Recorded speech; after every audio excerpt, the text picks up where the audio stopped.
So, I'm gonna talk about Big Caz from Rolling 60s. Caz said he grew up on 3rd Ave and 52nd and said his mom was a known woman on Fig. We all know what women on Fig are known for doing. Caz said he was around when the 60s was being birthed, so around 11 or 12 years old, Caz said he got put on by a known Rolling 60, Petey Wack. During this time, Caz would meet Ice-T, who was a lot older than him. They were introduced off mutual friends and built a relationship from then on. Ice-T was never official Rolling 60, but he was connected to a lot of people from the area and a lot of nearby hoods.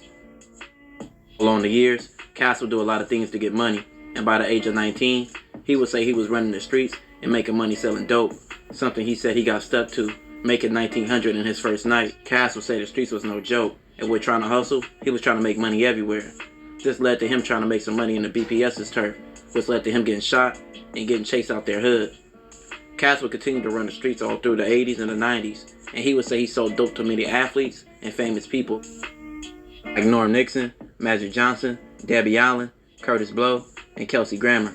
He did all this into his own words until he ended up being locked up for some years. In '92, Caz would go down on a murder charge after getting into it with a dude who tried to play him about some money. Caz would take the dude's life and get manslaughter. This got him a 1 to 15-year sentence, which he did 5 years for. In the pen, he would say he got into an altercation with a Grape Street Crip and he was stabbed multiple times. The rest of his pen sentence, he ran a bunch of fades, he said, but it was nothing too serious after that. After first getting out of jail in 1998, that's when he would first run into Bone Thugs and Harmony.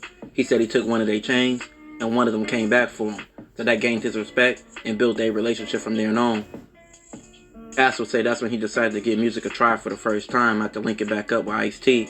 Ice-T would take him to a few shows and taught him how to make songs and how to format them.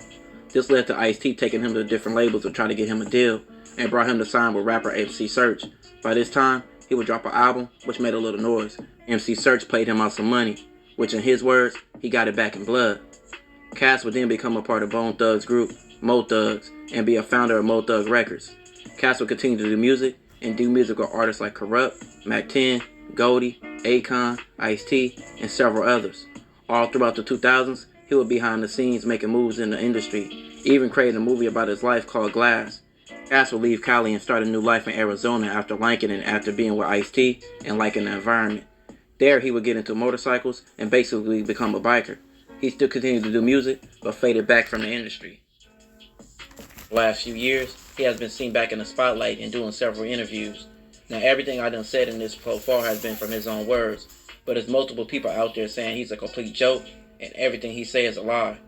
Now Caz said in an interview on Big Hurt's Fresh Out channel, he met Tupac while he was at death row and didn't really care for him.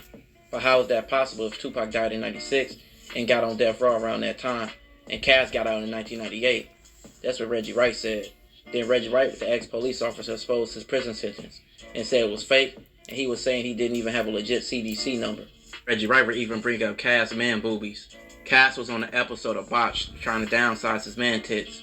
Then Caz responded by calling Reggie Wright an ex-pig and saying you couldn't believe him. They were going a little back and forth and trying to expose each other, but Caz didn't add up at all. He would continue to do interviews and talking about his 60 days, his big homies. He would even talk about Nipsey, saying he knew him since he was a kid, and saying he taught Nipsey how to press CDs, which nobody has ever confirmed but him. When Nipsey died, Caz went 60 crazy, making songs about Nipsey, posting him non-stop, and let me just say, this song was trash as hell. It was like a rock rap song that shouldn't have even been made. He would do more and more interviews, I guess capitalizing off of that, and kept talking about Nipsey. He would even bring up Big U like he knew him forever, and they went way back.